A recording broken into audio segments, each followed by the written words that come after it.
आहे, त्यांच्या काही चांगल्या गोष्टींचे प्रारंभ त्यांच्या बरोबर असणार आहेत. म्हणून तुमच्या सानिध्यात या ईशान्येश्वरच्या मंडपात आम्ही सर्वजण एकत्र तुमच्या मायेच्या सावलीखाली एकत्र येत आहोत. हे कुठंतरी आमची पुण्यही आमच्या बरोबर येत आहे. निश्चितपणे आयुष्यात अशा खूप घटना घडत असतात की कोणीतरी आपल्याला साथ द्यावं असं वाटत असतं, चुकलेला कुठेतरी रस्ता दाखवावा असं वाटत असतं. आमच्या साऱ्यांचं आयुष्य म्हणजे समुद्रामधून जाणारं एक नाव किंवा जहाज आहे आणि याला एका होकायंत्राची गरज आहे.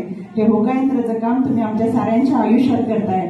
मला असं यामध्ये कधीही आयुष्यात असं वाटते की आता अंधार पडेल की काय, आता दुःखाची काजळी पसरेल की काय, त्यावेळेस तुमची आठवण प्रत्येकालाच होती.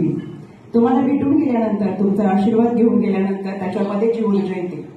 अगपेटीतल्या काडीमध्ये अग्नी असतो पण तो पेटवावा लागतो. बीजामध्ये अंकुर असतं पण ते बीज पेरावं लागतं. तसंच सर प्रत्येक माणसामध्ये आत्मभान असतं, पण त्या आत्मभानाला जागा करायचं काम आपण करताय आणि म्हणूनच आम्ही सगळे उपस्थित आहोत. या निमित्तानं तुमच्यासाठी एकच वाक्य म्हणावंच वाटतं. शुभा तुझ्या पायाची धूळ मी, शुभा तुझ्या पायाची धूळ मी, नदी नक्कीच नाही पण छोटीशी जुळजुळ मी.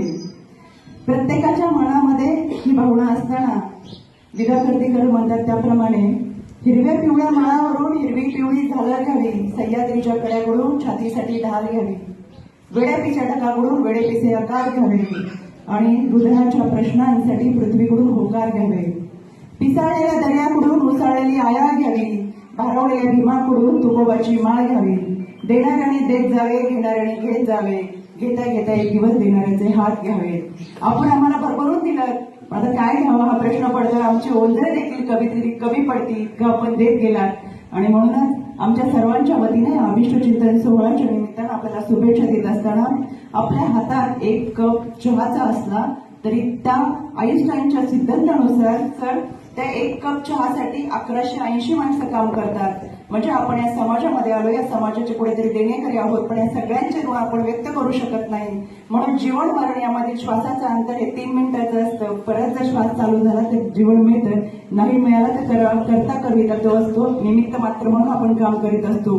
पण आमच्यासाठी आमचं निमित्त मात्र आम्ही जरी असेल तरी आमचे करता करविता तुम्ही आहात. त्यामुळे तुमच्या माध्यमातून पुढे ना पुढे समाजाचं ऋण फेडण्याची जबाबदारी नक्कीच आम्ही पेलण्याचं काम करू. आणि पुन्हा एकदा आमच्या सर्वांच्या उपस्थितीच्या वतीनं आपण उदंड आयुष्याच्या आनंद शुभेच्छा देत असताना आजचा हा सोहळा पाहत असताना भारावलेल्या वातावरणामध्ये प्रत्येकाच्या वतीनं शुभेच्छा आणि आपण या ठिकाणी मला बोलण्याची संधी दिली त्याबद्दल मी आपल्या मनापासून आभार. धन्यवाद.